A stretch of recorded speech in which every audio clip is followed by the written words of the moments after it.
አያድርገውና ይሄ ሰው ራሱን ቢያጠፋ ምን ልንል ነው? እሰይ ተገላገለን። ሀገራችንን በሰይጣን ስራ ሊያጥለቀልቃት ነበረ፣ እሰይ ሞተ ልንል ነው? ወይንስ ደግሞ አይ ምናልባት እኮ መለወጥ ፈልጎ ሊሆን ይችላል፣ ከዚህ ነገር ሊወጣ ፈልጎ ይሆናል፣ መንገድ አጣ እንጂ ሰው አጣ እንጂ ከዚህ ነገር መውጣት ፈልጎ ሊሆን ይችላል ብለን ልናዝን ነው። አሁን ሳስበው በጣም እያዘንኩኝ ነው ያለሁት። ምናልባት በዚህ ሰው ላይ ፈርጄ ከሆነ ይህንን ነገር ለመቃወም ብዬ በዚህ ሰው ነፍስ ላይ ፈርጄ ከሆነ እግዚአብሔር ይቅር ይበለኝ።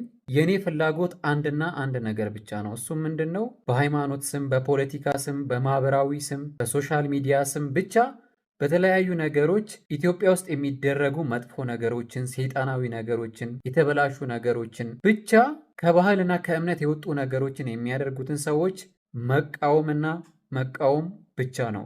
ከዛ ያለፈ በማንም ሰው ላይ መፍረድ፣ የማንንም ሰው ሲኦል መግባት፣ የማንንም ሰው መታሰር፣ የማንንም ሰው ራስን ማጥፋት የምደግፍ በሱም ደስ የሚለኝ ሰው አይደለሁም። ይሄ ሰው የእውነትም ምናልባት መንፈስ መርቶት ምናልባት በመንፈስ ተይዞ በዚህ ነገር ውስጥ ሊሆን ይችላልና ከዚህ መንፈስ የሚወጣበት መንገድ ካለ ይህንን መንገድ የሚፈልግ ከሆነ ከኔ በላይ የእሱን ከዚህ ነገር መውጣት የሚደግፍና ከጎኑ የሚሆን ማንም አይኖርም። እርግጠኛ ሆኜ ነው የምናገረው። ነገር ግን ይህንን ነገር አምኖበት የሚሰራ ከሆነ በመንፈስ ተመርቶ ሳይሆን በራሱ ተመርቶ በራሱ ፍላጎት ይህንን ነገር የሚያደርግና በጸበል የሚያሳብብ ከሆነ አሁንም ደግሜ ላለው ይህንን ነገር ከኔ በላይ የሚቃወመው ማንም አይኖርም።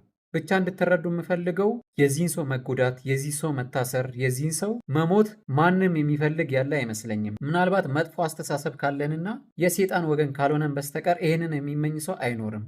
ነገር ግን ልክ እንደዛው ኢትዮጵያ ውስጥ ከባህል ያፈነገጡ ከሃይማኖት ያፈነገጡ ቆሻሻና ሰይጣናዊ ነገሮችን የሚደግፍም ልክ እንደዛው ያለ አይመስለኝም ከአንዳንድ ሰው በስተቀር ማለት ነው። ስለዚህ ሳጠቃለል ምን ለማለት ፈልጌ ነው፣ የዚህ ሰው ነገር በደንብ ተጣርቶ በዚህ ነገር ውስጥ የሚገኝ ከሆነና ከዚህ ነገር መውጣት የሚችልበት መንገድ ካለ ሁላችንም ተባብረን፣ እሱም ብቻ አይደለም ልክ እንደሱ ብዙ ሰዎች አሉ ብዬ አስባለሁ፣ በየቤቱ ታሪካቸው ያልተነገረ ታሪካቸው ያልወጣ፣ እነዚህን ሰዎች መርዳት አለብን ብዬ አስባለሁ ከዚህ ነገር እንዲወጡ። ስለዚህ ነገርም የሆነ ነገር እንደ ሀገር ሊሰጥ ይገባል ብዬ አስባለሁ።